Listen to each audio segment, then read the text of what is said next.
Greetings, fellow travelers and eavesdropping robots. Welcome back to the kitchen table. I'm Anna Clint with Sunday Shenanigans.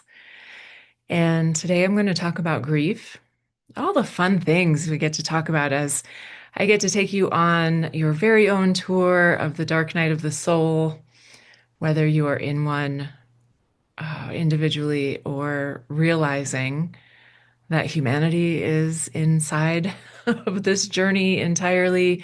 I'm glad you're here and welcome. And, these are not the most easy to talk about or easy to face things. But when we do, there's so much that comes through for us. And forgive me if my energy's a little bit low today. I'm having a big headache. So I'll try to be brief with my words and not get too off track like I very often do. But interestingly, I experienced a great deal of grief this week, personal grief. Um, and, got a message from a friend who's also been on a really profound grief journey asking me if when I'm in a dark night of the soul, am I always in the dark the whole time? And it made me think about a lot about grief and the dark night of the soul, and also about the light and the levity. So we can say light as in the light of the sun, the light of God, the light that's on overhead, this video light that's right in my eyeballs right now. Um, we can think about light as inner knowing and wisdom, but we can also think about it as levity, as being able to laugh and to play inside of a grief journey, inside of a dark night journey. And my quick answer was yes, of course, there's always light. It's always available to us.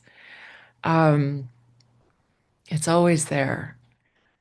It might not seem like it's always there, and it might not always feel available to us, but it is there. And so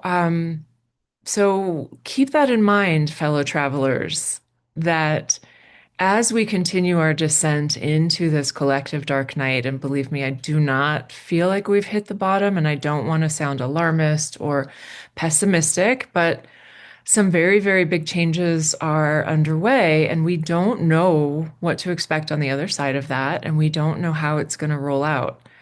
The only thing that we can be sure of is what are we bringing to the occasion? Are we bringing love? Are we bringing curiosity and care and compassion? Are we bringing our most open and enlightened consciousness, or are we bringing our fear-based consciousness? And believe me, there's a lot to be afraid of. So I'm not here to judge if you find that you're in fear or in extreme doubt or uncertainty or resorting to old coping mechanisms. That's okay. Like, this is not a space about judgment. So there is more than just darkness. There is more than just despair in a dark night. Even if on balance it doesn't feel like there's anything more, there is. And so how can you tell if you are just experiencing grief or if you are actually in a dark night of the soul journey? Well, here's the thing. There's no getting through life without experiencing grief. If you have any access whatsoever to the full range of human emotions, there's no way to get through life without experiencing grief because life is constant change. And with change, there is loss, whether that's the loss of someone that we love and care about, or whether that's the loss of our youth. Um, Many women really feel that so acutely when they get to a certain age, even if their choice was not to have children. There can be a lot of loss when the option to have children, goes away with time as it does. So there's loss of our health, there's loss of vitality, there's, loss that comes with illness, there's loss, of course, with divorce. As I said, that menopausal journey for men and women is a huge change. And there's also the loss of perhaps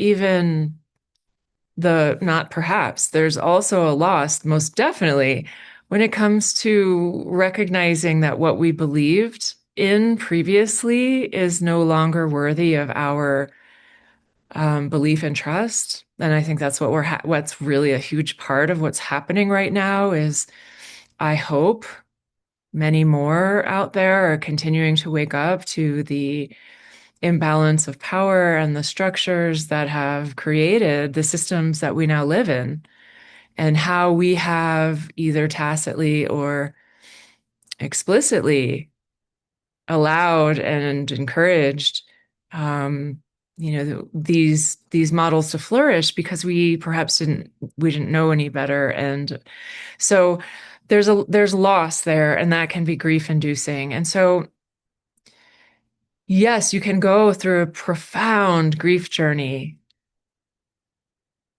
profound, but it's not necessarily a dark night, because in a dark night journey, the way that I've been experiencing them and the way that I talk about them is that there's a death of part of you.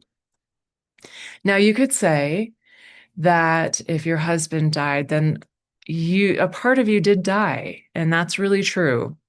And that part of you would be the wife, or if it was the wife who died, the husband, etc. You know what I mean? I speak mostly to women previously in my work, and now I'm expanding out into the world of everybody. But yes, there is an aspect of identity involved in that. And yes, that part of you does die. And that is definitely grief inducing. It's a little bit different. And I don't know how to articulate the shades of difference right now with my head kind of pounding the way that it is. But I will say that the dark night is asking you to kill a part of yourself. I know that sounds really terrible, and I'm not talking about suicide at all, one bit. That's not what this is. I'm talking about identification with aspects of self that are no longer true for you. And they're no longer true not because someone else left the planet, but they're no longer true because you have outgrown them. Your awareness of who you are and why you are here has outgrown those limited structures of being. And the Dark Night is asking you to let go and release that. Okay? And so that's where things are very different. And of course, they coincide because the Dark Night is asking you to say goodbye and have that Viking funeral for some part of yourself. You can't have a Dark Night experience without also experiencing some profound grief, right?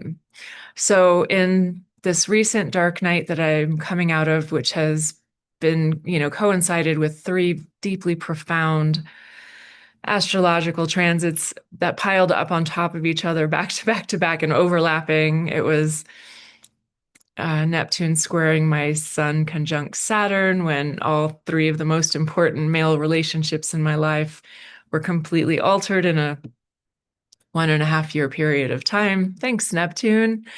And then my Chiron return, midlife adventure, midlife awakening, was overlapping Pluto squaring my very tender moon in Scorpio. So, and that was a very, very long Pluto square. And so it's just been kind of relentless. But it started with my stepfather dying, and that was the first of the three most important male relationships in my life. And he was such a good friend to me. And he was also the first of my many parents to cross over. So that was the first of those experiences. And it was, heartbreaking. He was a really good friend to me. And he taught me a lot of things, too many to name right here.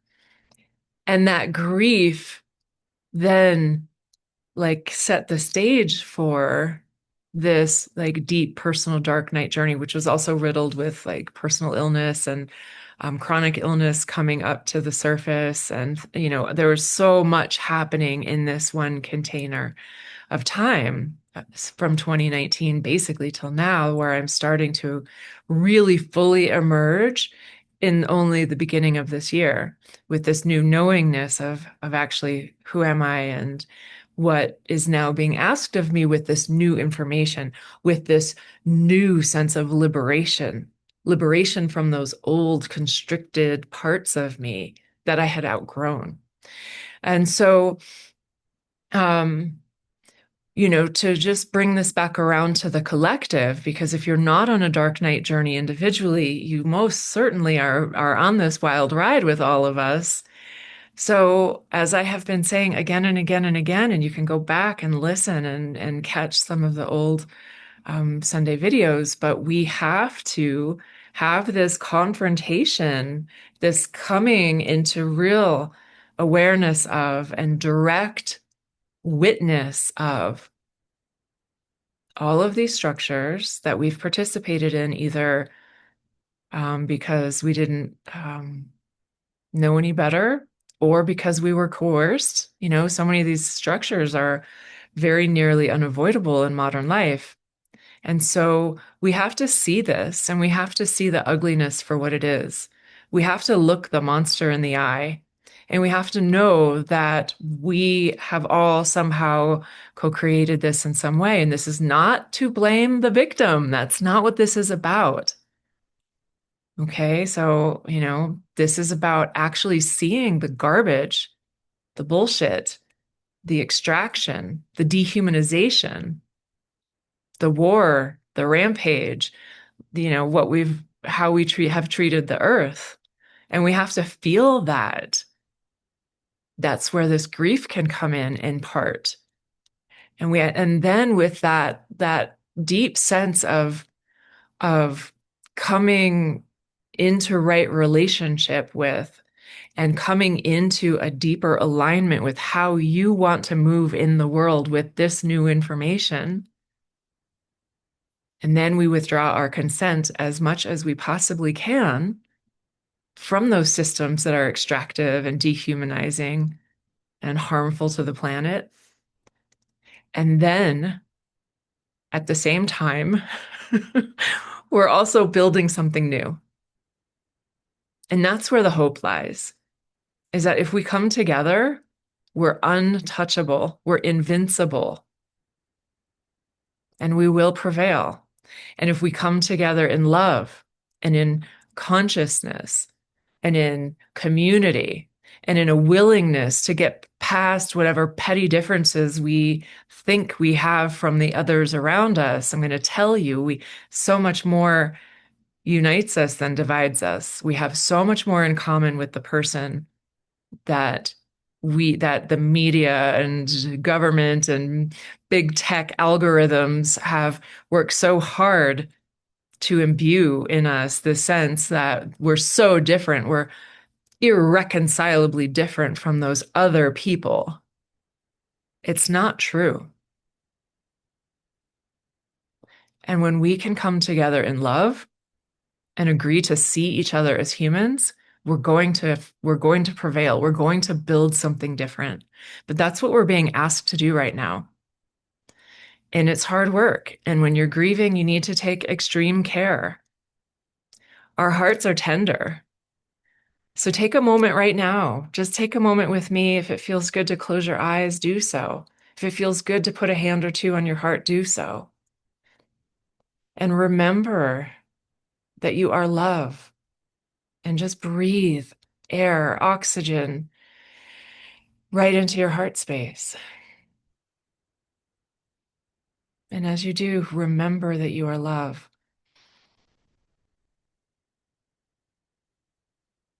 And if you are love, so is the person on the other side of the divide. And we get to say no. We will not be manipulated into hating one another. We will not be manipulated through fear and coercion into dehumanizing each other anymore. Because, breathe in, I am love and you are love. That's it for today. This is, of course, longer than I wanted it to be as usual. If this is a message worth spreading, Help me spread it, please. I appreciate you so much. And I wish you so much love today and this week. And if your heart hurts, it's okay. Sometimes that's how it goes.